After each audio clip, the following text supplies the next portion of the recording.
কি ক'ব এৰেষ্ট কৰিব সম্পূৰ্ণৰূপে ভুৱা সেই গোচৰটো কোনো চৰ্চা নাই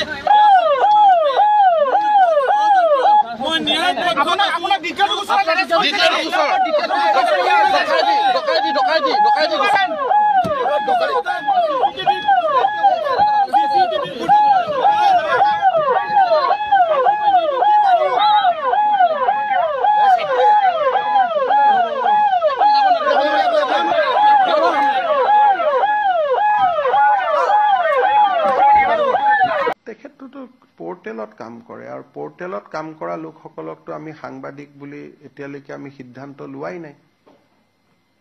অসমত যিসকলে পোৰ্টেলত কাম কৰে লিগেসি মিডিয়া ৰাজ্য চৰকাৰে সাংবাদিকৰ স্বীকৃতি দিয়ে কিন্তু ইউটিউব চেনেল পোৰ্টেল এই সকলক সাংবাদিকৰ স্বীকৃতি দিয়াৰ বিষয়টো আপোনালোকৰ লগত আমাৰ আলোচনা চলিহে আছে সিদ্ধান্তটো হোৱাই নাই আমি কোনো পোৰ্টেলক ডিআইপিআৰে সাংবাদিকৰ মৰ্যাদা আজিলৈকে দিয়া নাই তেওঁলোকে নিজে নিজে পোৰ্টেল চলাই আছে বেলেগ কথা ৰেজিষ্ট্ৰেচনো নিদিও আমি এডভাৰটাইজো নিদিও আই কাৰ্ডো নিদিও গতিকে এই ব্যক্তিজন অসম চৰকাৰৰ সাংবাদিকৰ সংজ্ঞাত তেখেত নপৰে আমি অসমে এতিয়ালৈকে ইলেক্ট্ৰনিক্স মিডিয়া আৰু প্ৰিণ্ট মিডিয়াৰ জাৰ্নেলিষ্টকহে আমি সাংবাদিক বুলি ধৰো আৰু আন পোৰ্টেল সমূহক এতিয়ালৈকে সাংবাদিক বুলি আমি ধৰাৰ সিদ্ধান্ত লোৱা নাই আৰু সেই বিষয়ে সাংবাদিকসকলৰ লগত আমাৰ আলোচনা চলিহে আছে আৰু তেওঁলোকে নিজে যদি বিচাৰে যে আমাক ৰেজিষ্ট্ৰেচন কৰক আমি তেওঁলোকক ৰেজিষ্ট্ৰেচন কৰাৰ কাৰণে ৰাজি আছো কিন্তু তেওঁলোক নিজেও আগবাঢ়ি অহা নাই সেইকাৰণে পোৰ্টেল জাৰ্নেলিষ্টসকলক যদিও ঘৰুৱা ভাষাত আমি জাৰ্নেলিষ্ট বুলি কওঁ কিন্তু তেওঁলোকক সাংবাদিকতাৰ স্বীকৃতি আমিও দিয়া নাই আৰু তেওঁলোকেও আমাৰ পৰা বিচৰা নাই গতিকে মই ভাবো যে এইটো এজন ইন্ডিভিজুৱেল ব্যক্তি আৰু তেনেকেতো অসমত বহুত কেছ ডেইলি ৰেজিষ্টাৰ হৈ থাকে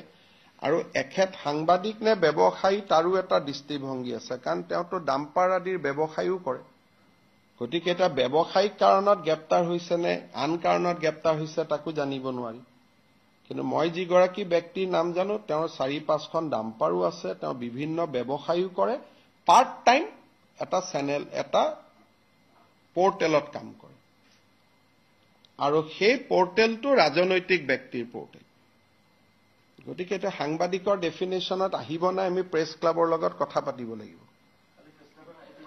না প্ৰেছ ক্লাবে প্ৰতিবাদ কৰিছে কিন্তু প্ৰেছ ক্লাবৰ লগত এতিয়ালৈকে সিদ্ধান্তই হোৱা নাই যে পোৰ্টেলক সাংবাদিকত ধৰিম নে নধৰিম এতিয়া যদি তেওঁলোক আগবাঢ়ি আহে আমিতো ভাল পাম কাৰণ আজিলৈকে আমি এডভাৰটাইজো নিদিও একো নিদিও আমাৰ লগত কোনো সম্পৰ্কও নাথাকে